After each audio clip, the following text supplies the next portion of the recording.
Even though baseball is America's pastime, it has a lot of racist history, often pushed away in hopes it would be forgotten. Many know the story of Jackie Robinson and how he was the first African American in Major League Baseball, but very few know the backstory of how Jackie and other legends like Larry Doby and Roy Campanella integrated into the major leagues from the Negro League. Even some of baseball's biggest fans that know where these legends came from don't quite understand the impact their integration left on baseball and America as a whole. Their integration into the major league was an unprecedented step towards equality in sports.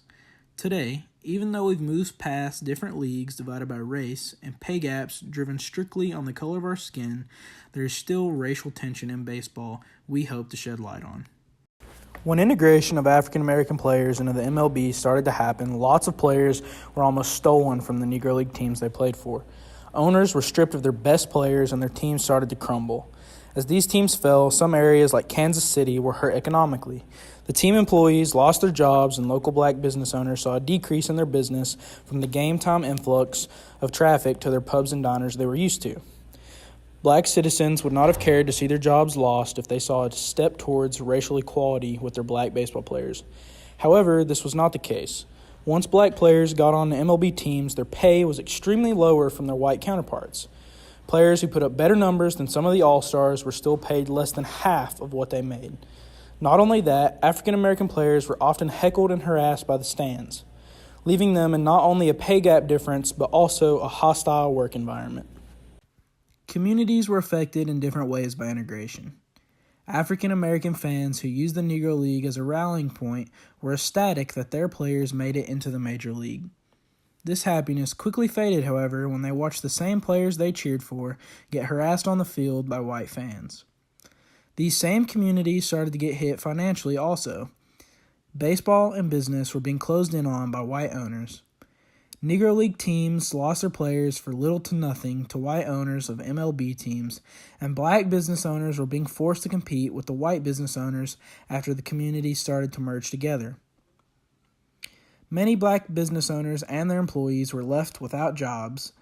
These people flooded the cities looking for work and triggered white flight, sending whites to the suburbs. People often try to push negative history to the wayside. And without doing research, many, myself included, had no idea the Negro League even existed.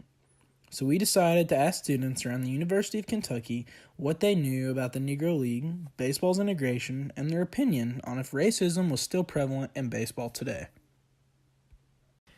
Okay, before we get started, why don't you go ahead and tell me your name, your grade, your major, and where you're from. My name is Brooklyn Fraze. I'm a freshman. I'm majoring in business, and I'm from Jeffersonville, Indiana. Okay, Brooklyn, do you know who Jackie Robinson is? And if you do, what is his significance? Yes, he is the first African-American baseball player. Okay, since you know Jackie, do you know who Roy Campanella or Larry Doby are? No, I do not. Were you aware black players played in Negro Leagues before they made it into the MLB?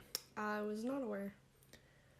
Okay, after players like Jackie made it into the MLB, do you think they were paid up to par with what their stats and white counterparts received? Well, I would say that since integration was still fresh, that their pay was used as a way to discriminate. Okay, after all these steps that have been taken towards equality since then, do you believe racism still exists in baseball? No. All right, what's your name? Caroline. Your grade? Freshman. Your major? Kinesiology. And where are you from? Lexington. Okay. Would you believe me if I told you that there is still racist-based wage discrimination in the MLB today? No. All right. Who would you consider to be the best African-American baseball player of all time? Jackie Robinson. Okay.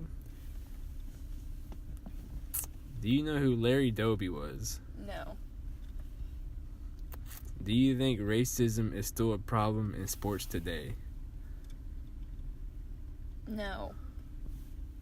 What is your name? Where are you from? What's your major? And what's your grade? My name is Sean Kerwin. I am a sophomore. My major is secondary education, history, and I'm from Louisville, Kentucky. All right, Sean, would you believe me if I told you that there's still racial-based wage discrimination in the MLB today? Yes. Who would you consider the best African-American baseball player of all time? Probably has to be Jackie Robinson.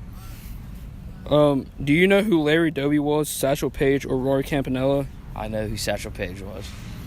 What do you think happened to the African-American players that weren't able to transition from the Negro Leagues to the MLB? I guess since they couldn't really do anything else, they either played Negro Leagues or they had to go find something else to do with their lives. And lastly, do you think there's still a racial problem in sports today? Yes. All right, thank you. After listening to these interviews and analyzing participant responses, it becomes very aware that students today do know who Jackie Robinson is, but don't have much knowledge on where he and other baseball legends came from, as well as the hardships they had to endure. One of the hardships they went through were unfair pay gaps. African American players were very underpaid for their skills. In the Wisdom Project podcast that inspired our research, a Negro League team owner, Effa Manley, made the Indians MLB team promise baseball legend Larry Doby at least a $5,000 a year salary. Meanwhile, in 1950, the average salary, including bench warmers, was $13,000, and the highest paid player, Hal Newhouser, made $70,000. This is significantly less than Larry's promised $5,000 salary, yet he put up all-star numbers and Hall of Fame caliber play that put players that made more than him to shame. Now, while their pay was significantly less, their job was considerably harder. African American players were harassed daily at their place of work, while white fans constantly mocked players from the stands. Players had to listen to racial slurs and even death threats in the middle of the game. And even if they could block out the sounds from the crowd, racist signs were rampant across the stadium. With all of this hate speech coming at them, players were forced to hold their tongue, and even before Jackie entered the MLB, the team recruiting him asked him if he could keep his calm in the face of all the hate.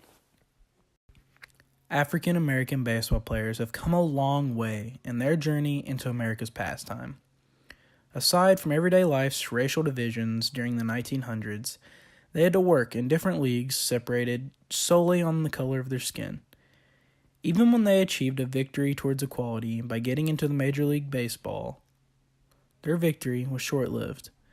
Their pay was reduced, driven on hate for skin color, and they had to hold their tongues while hate speech and death threats were yelled at them on the field. With all that being said, many would assume that America and baseball have moved past these racial discrepancies. And our interviews with UK students would show that many do actually believe that. Sadly, however, this is not the case. Racism still exists in many forms with baseball today.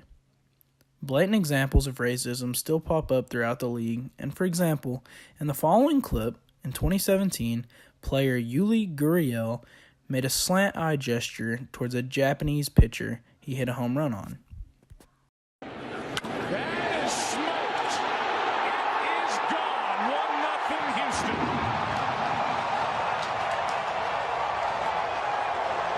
Should be homered off in the game. Yuli Gurriel, the 33-year-old Cuban-born player for the Astros. Darvish called it disrespectful. But he says everyone makes mistakes. How about Astros manager A.J. Hinch? These gestures directly resemble the kind of racism players faced in the 1900s. But many claim that racial slurs are not yelled at players during games anymore. Now, while this may be mostly true, in today's digital age, it's not voices you hear during the game, but tweets, comments, and messages you receive constantly from people all over the world at all times of the day. Not only do players today receive racial comments from spectators, but sometimes even their own team. It has been reported widely across the MLB that some team coaches and staff even shout racist remarks at players during practices. And to me, the fact that this kind of racism exists at all in 2018 is very disturbing, and America has taken notice. In 2017, a banner stating, quote, "Racism is as American as baseball," end quote, was shown during an MLB game. This banner went viral, making a statement that racism has long been in baseball and the existence of it continues. Our goal in this research has been the same as this banner: shed light on baseball's racism and understand the history behind it so we can take the necessary steps to reach equality in not only baseball, but America as a whole.